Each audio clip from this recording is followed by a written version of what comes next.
O álcool é, sem sombra de dúvida, o problema número um da humanidade em relação a drogas psicotrópicas, que induzem dependência e que trazem um cortejo de coisas inconvenientes, então, não só do ponto de vista físico, mas também do ponto de vista social e até familiar, ambiental. Esse é o grande problema de saúde pública, é a grande epidemia que está surgindo em termos de consequências do uso do álcool.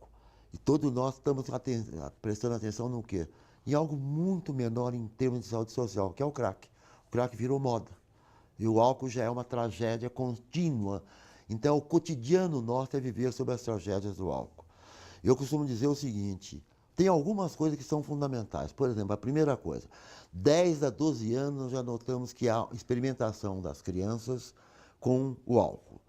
13, 14 anos, nós já começamos a notar que existe alguns problemas, já não é mais experimentação. Já tem casos, inclusive, de dependência de álcool. A outra coisa que nós achamos muito importante também é que o beber tipo binge, que é uma palavra inglesa que não tem tradução bem para o português, que é aquele beber grandes quantidades, no mínimo 5 ou 6 doses, num curto período de tempo, né, que é muito perigoso. Isso não é dependência de álcool ainda, mas é um uso muito perigoso porque a criança, no caso o jovem, o adolescente, perde o controle da situação. Ele pode se envolver em acidentes sérios. Isso é outro problema que para nós preocupa bastante. A outra preocupação também que nós temos é o beber junto com energéticos. O que isso implica? A criançada, até os adultos, acreditam que quando se bebe e se toma esse Red Bull, Flying Horse, essas bebidas energéticas, isso aumenta o efeito do álcool. Bom, nós não sabemos bem se aumenta os efeitos do álcool, mas as pessoas acreditam que sob o efeito, né, dessa combinação, são muito mais as coisas que acontecem. Então é como o rapaz subir em cima da capota do carro, começou a cantar de qualquer maneira, é comum haver muito mais aproximações entre as pessoas, etc. E a gente acredita que, em parte, isso se deve a muito mais à cultura que fala, olha, isso é assim, do que é propriamente um efeito farmacológico. Eu vou dar um exemplo que eu acho muito importante. Família, tá?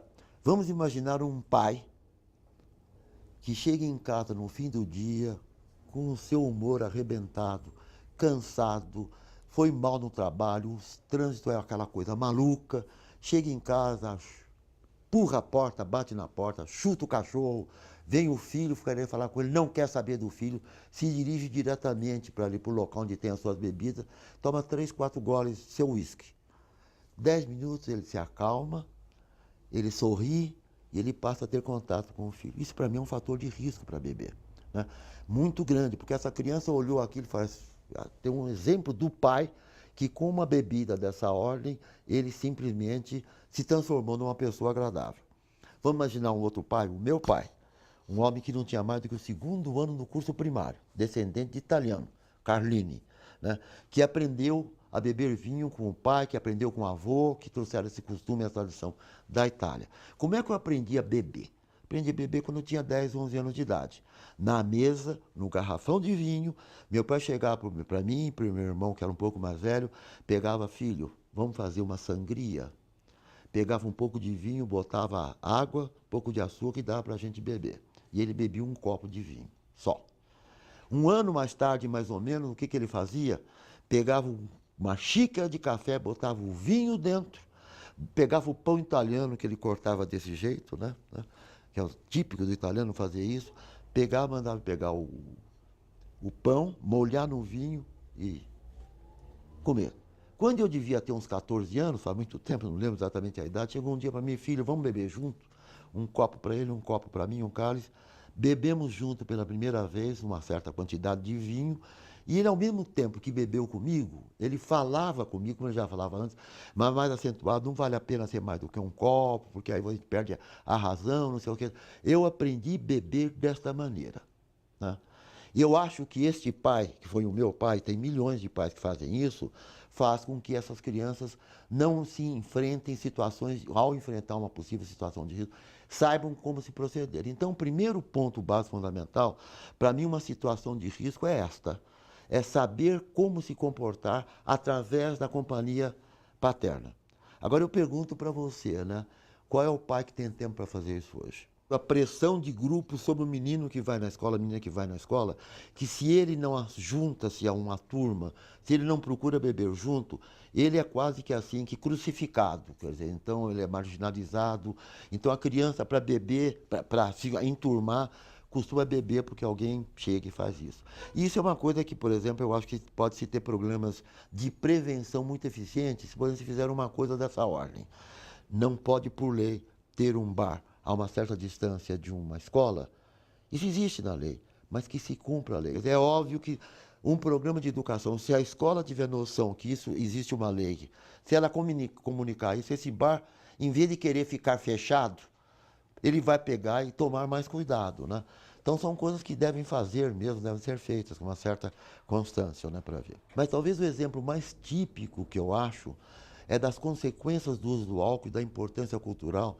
É uma coisa que foi descrito há uns 30 anos atrás, que ainda ocorre hoje em dia, em duas tribos indígenas aqui na América do Sul, pertinho do Brasil, uma no Paraguai, na Bolívia, quase na fronteira com o Brasil. Uma se chama tribo Gamba, ou nação Gamba, e a outra, a tradição, que agora não estou lembrado, né? Mas de qualquer maneira, os dois têm hábito de beber, né? Eles estão separados por 200 quilômetros, é o mesmo clima, são índios guaranis, é o mesmo metabolismo, portanto, a mesma alimentação. Uma tribo bebe e fica agressiva, a assaltos, a agressividades, a estupros. A outra tribo bebe na mesma quantidade, eles vão ficando quietos e dormem. Então, isso mede a importância enorme cultural do beber e das consequências do uso, né? Então, o fato é o seguinte, há uma realidade que está havendo uma certa diminuição. As razões merecem várias interpretações ou várias hipóteses. Está acontecendo no Brasil um fenômeno mais ou menos recente, dos últimos 10, 15 anos, nós pudemos detectar. As meninas passaram a beber mais do que os meninos. Em várias capitais a gente nota, em várias cidades, no global também, as meninas já estão iguais aos meninos. Em algumas cidades a diferença é estatisticamente diferente, as meninas tendo mais consumo do que os meninos. E aí a razão disso nos parece mais ou menos claro, que é a diferença que está ocorrendo na sociedade, onde a mulher vai conquistando a sua posição social, que a mulher foi sempre relegada a um segundo plano, né? À medida que ela vai conquistando essas posições, eu acho que, infelizmente, os maus costumes do homem também elas começam a adaptar, estão fumando mais, né? O beber mais intenso, em termos de frequência e intensidade, né, principalmente esses lados, ocorre entre os homens. Eu disse que os homens têm 19% e as mulheres têm 6% de dependência. E também entre os mais adultos. A gente tem que levar em conta, por exemplo, que os dados oficiais do governo brasileiro como um todo é que tem havido uma diminuição do consumo ao longo dos diferentes anos. E a gente tem atribuído isto a várias possibilidades e a gente privilegia essa possibilidade de que o programa feito pela Senado, Secretaria Nacional de Política sobre Drogas, está sendo eficiente, né? Então, se continuar essa política, e parece que ela vai continuar, né, isso é o que a gente almeja, ela pode realmente, nós podemos ter uma esperança e nós vamos conseguir diminuir este uso. Segundo lugar, né, se não for devido a essa política, nós devíamos tentar identificar qual a causa deste aparente benefício, para tentar ver se nós conseguimos colocar esforços maiores sobre isso. Mas eu queria fazer um alerta, na minha opinião. Não vai existir, nunca no mundo, caso de ter o Brasil está livre do álcool. É zero. Não se usa álcool no Brasil. Mesmo sem haver uma tolerância, uma lei seca como houve nos Estados Unidos, que lá fracassou totalmente. Sabe por quê? Eu acho que álcool faz parte da humanidade.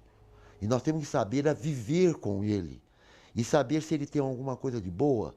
Se não tiver, pelo menos ter certeza que nós conseguimos evitar a parte ruim do álcool.